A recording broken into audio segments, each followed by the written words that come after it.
O Flamengo é eliminado da forma mais previsível possível. As cartas estavam todas na mesa. Estava muito claro o que o Olímpia tentaria diante do Flamengo.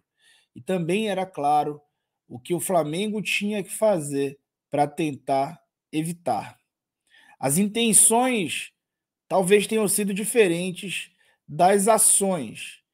E o resultado é uma hecatombe de pouca precedência nesse Flamengo após 2019, esse Flamengo campeão de tudo quase, e também esse time que já perdeu de tudo quase também em 2023.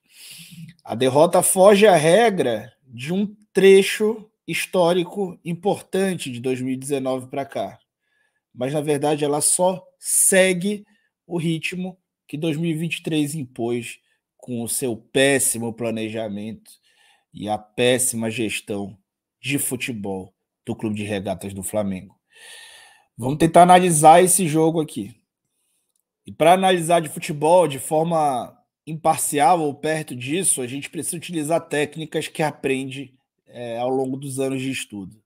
E se você quiser começar os seus estudos, eu tenho uma ótima dica para você. O curso Explorando o Jogo custa só R$ 149, pagamento único. Você vai pagar R$ 15 por mês e vai poder estudar aí tática e ter noções gerais sobre o jogo. Isso é importante para qualquer que seja a tua área de atuação dentro do futebol, a tua vontade dentro do futebol. Se você quer ser um comunicador, precisa saber de tática. Quiser ser empresário de jogador, precisa saber de tática. Quiser ser um consultor tático, precisa saber de tática. Quiser ser presidente do clube, dono de clube, precisa saber de tática para não fazer o que certos dirigentes talvez não façam também, tá bom? Então, vamos falar de tática sem tatiquejo. O Flamengo foi para campo com Matheus Cunha, Felipe Luiz, Davi Luiz, Fabrício, Wesley, Thiago Maia, Gerson, Bruno Henrique, Arrascaeta, Gabigol, Everton Ribeiro. 11 dos 14, 15 titulares que o Flamengo tem e basicamente Sampaoli ao longo desse período, que deve concluir agora, só pôde contar com esses caras. O Olímpia foi com o mesmo time que jogou no Maracanã, só que de uma forma muito diferente, né? O Thiago Torres e o Cardoso, Ivan Torres e o Cardoso, eles eram quase secretários de laterais no Maracanã. E nessa partida eles já tinham uma ação muito mais vinculada a essa segunda linha de 4, que tentava subir de forma compacta para fazer uma marcação num bloco alto eventualmente, mas muitas vezes ali num bloco mais médio.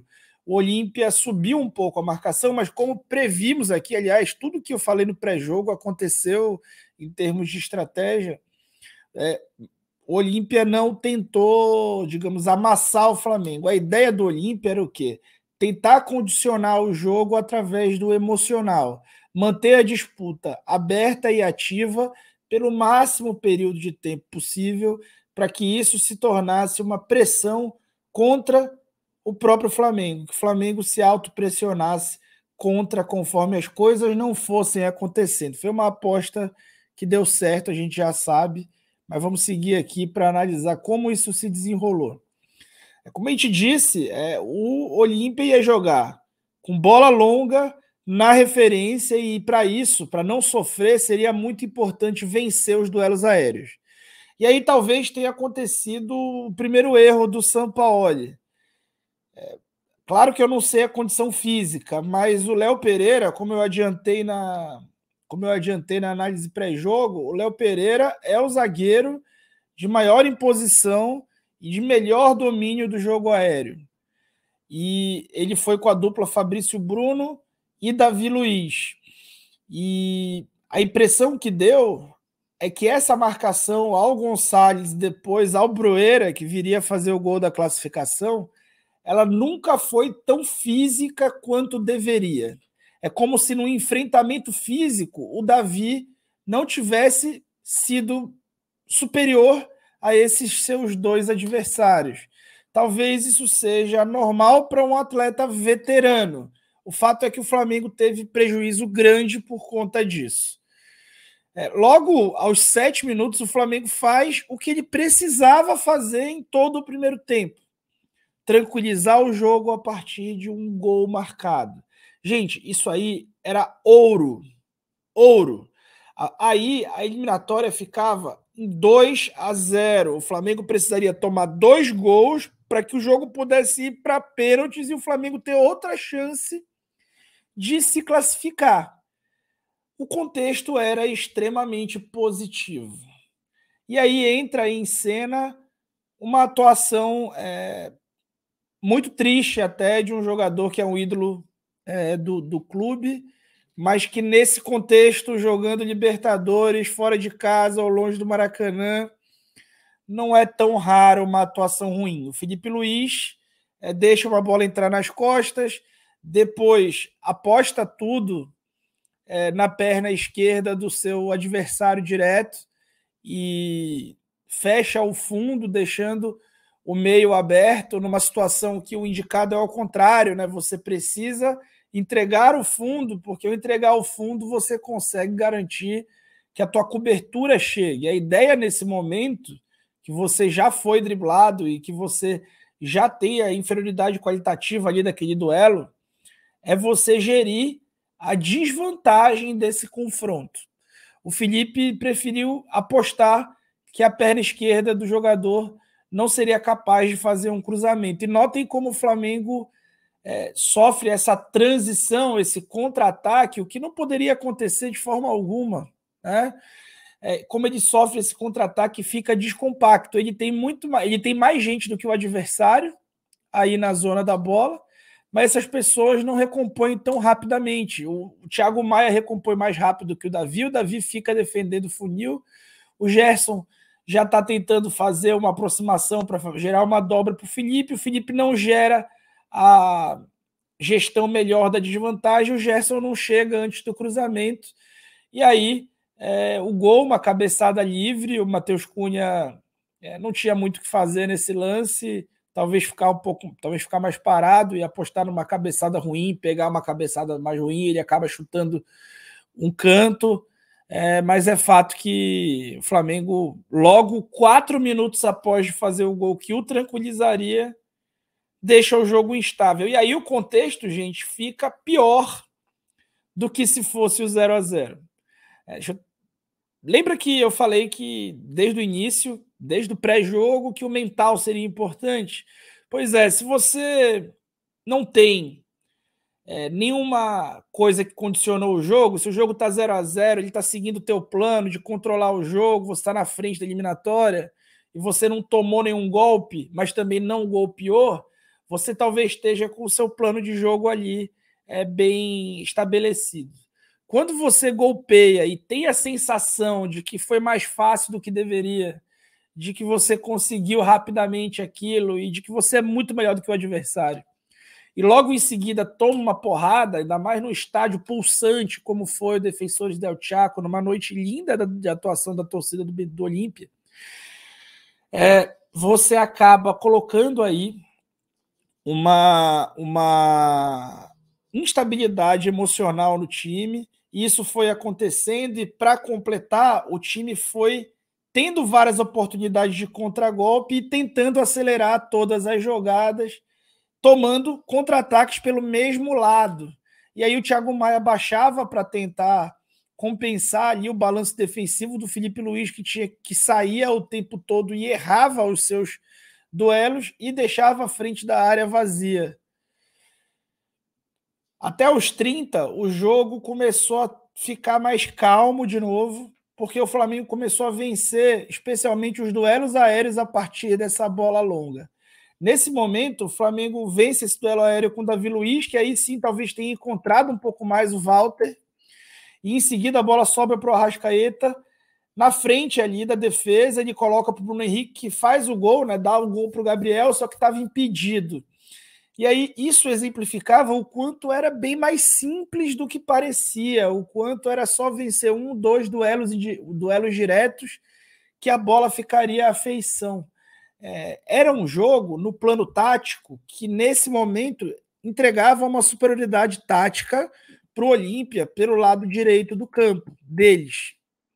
mas que tinha muito de enfrentamento, seja no duelo direto da defesa, seja nesse passe, nesse último passe que o Flamengo tanto errava, e como o Olímpia jogava com a sua linha bastante adiantada, por conta dessa bola longa que jogava para o duelo aéreo, esse passe errado, que muitas vezes era interceptado, voltava quando esse cara aqui, o Bruno Henrique, estava executando o seu maior deslocamento.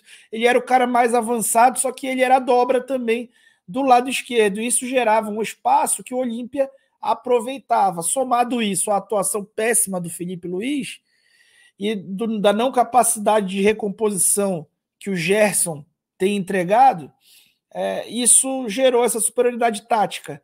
Mas o Flamengo também, em momento algum, abriu mão de tentar acelerar todas e errar tecnicamente os movimentos. Então, é um problema tático e também de enfrentamento. É culpa do técnico e também dos atletas. E futebol é muito assim também, né? Dificilmente alguém ganha sozinho ou perde sozinho. Lembrando você de deixar o like aí, deixa o like, se inscreve no canal se você puder. Claro que é um dia difícil de pedir isso. Aliás, quando o Flamengo perde, é eliminado, às vezes parece que a culpa é nossa aqui, que tenta falar de uma forma um pouco mais racional e perde inscrito pra caramba. Enfim, paciência. Não se esqueçam de aproveitar a promoção do curso Explorando o Jogo, R$ 15 por mês, ou 149 de uma única vez, tem vigência indeterminada, você pode demorar aí 10 anos para cursar, mas tem que aproveitar a promoção porque ela é por tempo limitadíssimo. E aí o Roldan começa a aparecer, né? Ele primeiro expulsa o auxiliar do Sampaoli, depois expulsaria o Sampaoli num lance inexplicável. Bom, aqui é aquilo que eu vinha falando, né? O Flamengo perdia muitas bolas durante as suas saídas. E essa quantidade de bola perdida gerava um efeito retardado da recomposição do lado esquerdo do Flamengo. Esse tipo de mapa de movimentação mostra o quê? Que o Olímpia atacava mais pelo lado direito e que o Flamengo atacava mais pelo lado esquerdo. Ou seja, ao contrário de um binário, o que é o normal, você ataca, conclui sua jogada e você é atacado pelo lado oposto, o Flamengo era atacado pelo mesmo lado que atacava. E por que isso aconteceu? Isso aconteceu muito porque o Flamengo perdia as bolas antes de concluir. Tinha passes interceptados, errava passes, perdia as bolas. E ao perder as bolas, o que acontecia? O Bruno Henrique era o jogador mais avançado do time e era a dobra do lado esquerdo. Então, a pessoa que recuperava a bola já nas costas do Bruno Henrique, que tinha se projetado para receber ela à frente. E aí já chegava, batia direto no Felipe Luiz, no Gerson, etc. O São Paulo fez uma mudança tática para o segundo tempo, para tentar atenuar esse problema ou resolver esse problema. O Gerson, que era o volante pelo lado esquerdo, nesse 4-2-3-1, passou a ser o volante pelo lado direito, invertido com o Thiago Maia. E ao inverter com o Thiago Maia, o Flamengo também fez uma outra mudança, que foi baixar o Gabriel para uma linha mais junto desses meias e fazer uma marcação numa espécie de 4-2-4, onde o Maia fazia esse movimento de marcar mais por fora, o Bruno Henrique baixava para marcar mais por dentro, e isso deixou o Flamengo um pouco mais seguro no jogo, nos primeiros 20 minutos aí do segundo tempo. O time conseguia trocar mais passes, conseguia acalmar o jogo, mas não conseguia avançar ou ser agressivo ou ser de fato ofensivo. Acabava conseguindo construir, mas não finalizava as jogadas. O Flamengo finalizou pouquíssimas bolas. E aí, aos 51 minutos, o Roldan, claramente encomendado ali para fazer isso, o Pedro Henrique Torres da ESPN falou, o São Paulo teve uma discussão com o quarto árbitro e que o Roldan teria, talvez, guardado algum rancor, e o São Paulo pede um lateral para o próprio time e o juiz expulsa, o emocional do time já era ruim. Acontecendo isso, sem duas das referências no banco, sem o técnico e o auxiliar no banco, o time passa a ter menos referência ainda, a parte emocional só pode piorar com isso. E também, claro que o São Paulo tem responsabilidade também pela própria expulsão, embora, enfim, nesse momento nunca adere esse discurso sobre a arbitragem, mas eu acho que foi bem complicado sim a arbitragem do jogo, tá? Flamengo até conseguia trocar passes, e quando o Flamengo troca esse time, quando ele está em organização ofensiva, quando ele está arrumado para atacar, ele costuma levar a superioridade. O problema é que ele parece não querer fazer isso. E no primeiro tempo inteiro se furtou a fazer. No segundo tempo fez essa jogada, que gerou uma finalização do Bruno Henrique bastante perigosa, e foi a última jogada realmente construída do Flamengo no jogo inteiro, porque tudo se mantinha nesse contexto até os 68 minutos, quando o Flamengo toma um gol de escanteio. Gente, o Flamengo, com o Sampaoli, ele vinha, até a data FIFA, pelo menos, ele vinha num viés de melhora grande a respeito de bolas paradas defensivas. O Flamengo enfrentou dois dos times que melhor executam bolas paradas ofensivas, Fluminense e Flamengo. O jogo do Fluminense ele é todinho pautado em bola parada ofensiva, em conquistar essas bolas paradas, em abrir o placar com essas bolas paradas, e o Flamengo passou ileso, sem tomar gol do Fluminense em 2 jogos, e aquilo parecia ter resolvido o problema. Aí o Flamengo toma 2 gols de escanteio no mesmo jogo. Isso tem muito do emocional e muito do individual também. Aqui o Ortiz, que é um jogador baixo, cabeceia de muito longe, a bola quica no gramado, perde velocidade, e me desculpa, o Matheus Cunha é um potencial ótimo goleiro, mas não pode tomar esse gol. Tá? Esse gol ele não pode ser sofrido por um goleiro do Flamengo. É uma bola que vem lenta, ela entra no canto, mas ela vem muito lenta, ela vem de muito longe. Não é gol para ser sofrido, com todo respeito ao Matheus Cunha. Depois, o Flamengo parece desmoronar emocionalmente, a linguagem corporal do time, assim, de derrota já, a certeza da derrota já era grande, pelo menos em mim. Não se aproximava, não fazia uma marcação mais física. No lance seguinte, aí, o Olímpia deu uma bola na trave com uma trama até tranquila dentro da área do Flamengo. E aí, aos 79, depois de um escanteio que teria sido uma falta no Wesley, o Fabrício Bruno não busca a referência, de novo, a marcação física. A gente falou isso no pré-jogo. A marcação muito física aos caras que eram referência de bola aérea, ela precisava acontecer o tempo inteiro. O Fabrício Bruno está marcando a zona, mas você tem que buscar a referência na tua zona. E aí ele deixa o Brueira ganhar as costas dele, sem nem notar onde o cara tá, perde o duelo aéreo, e aí sim, não tem o que o Matheus Cunha fazer. 3-1 para o Olímpia, depois disso tem o lance do VAR, que até agora não me convenceu. A impressão que dá é que nas 2 vezes o jogador do Olímpia é quem toca a bola. Mas até o Simon na ESPN parece ter criado uma nova regra para dizer que esse gol foi anulado corretamente. A própria emissora, em algum momento, aparentou estar protegendo um pouco a Conmebol. Esse duelo por direitos de transmissão é um negócio complexo. E a impressão que dá é que não podiam falar muito mal, não. Um vexame histórico.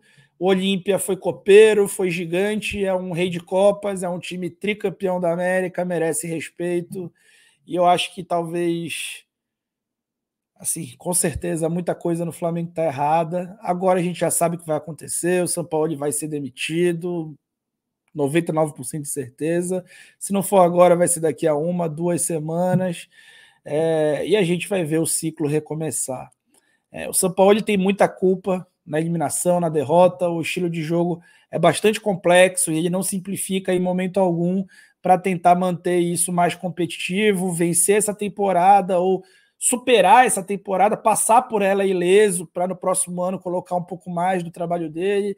Ele tenta acelerar isso no meio de temporada e isso gera instabilidade. Aparentemente a relação com o elenco ruiu após o soco na cara, e aí, gente, foi um auxiliar dele que deu um soco na cara, então é natural que a relação também não vá ficar boa depois disso, mas o problema também está muito dentro de campo, está muito na diretoria. Vamos dizer que é um tripé de 3 participantes: diretoria, atleta e técnico. Diretoria e atletas são os mesmos há muitos anos e colecionam mais vexames do que taças. É o que está, inclusive, colocado no vídeo que eu fiz recentemente. Eu mostrei para você. Todos os técnicos tiveram vexames, inclusive o Jorge Jesus.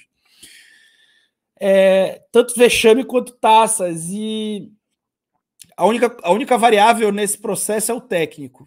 É claro que, ao longo do tempo, vários dos técnicos cometeram erros, inclusive o Sampaoli. Mas, cara, vai sobrar só para ele. E, de novo, não vai mudar nada no departamento de futebol, não vai mudar nada no elenco e vida que segue. E o Flamengo está a 13 pontos do Botafogo e com uma linguagem corporal de derrotada, com racha no elenco. O Pedro, Flamengo precisando fazer gol, não pode dispor do melhor centroavante da América, porque existe uma relação destruída entre ele e o clube, ele e o técnico, e o técnico perdeu o vestiário, e, gente, com todo respeito, quem perde vestiário é o clube, porque o clube tem que saber coibir isso aí, e tudo de pior acontece ao mesmo tempo, e várias coisas podem ser verdade ao mesmo tempo.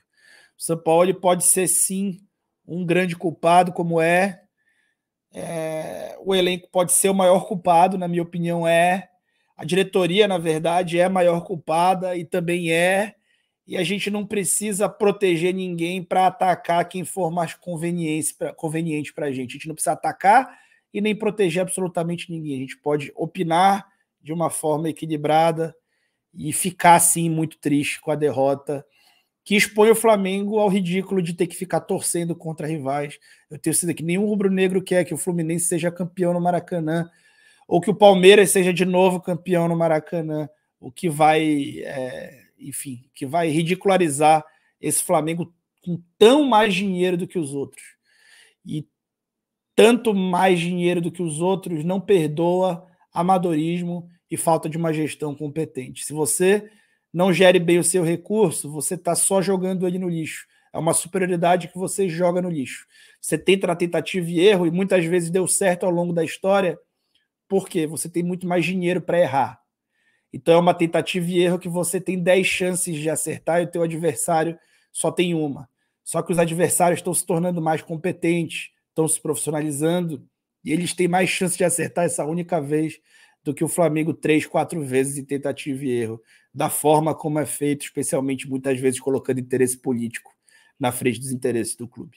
É muito triste a situação, eu peço desculpa pelo vídeo longo, e é isso. Se puder, se inscreve aí, senão também eu vou compreender. Deixa o teu like e eu fui.